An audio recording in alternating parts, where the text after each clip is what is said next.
Breaking news in Meriden this noon. A section of a building on East Main Street has collapsed. Fire officials are now on that scene. News 8's Josh Scheinblum live in Meriden with the latest. Josh.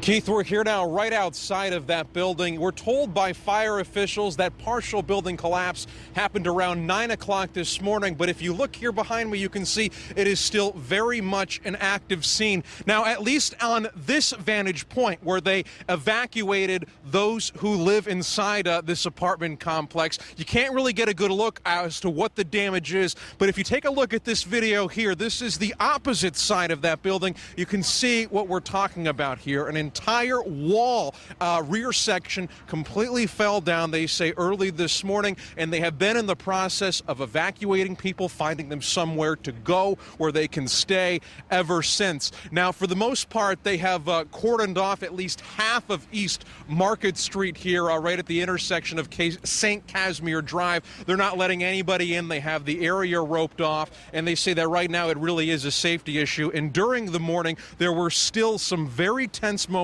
as we saw from one of the windows a girl still inside. She might have been terrified. It made me a little nervous that she was still in there. Again, we've done 2 searches on the entire building, and then we find somebody else in there.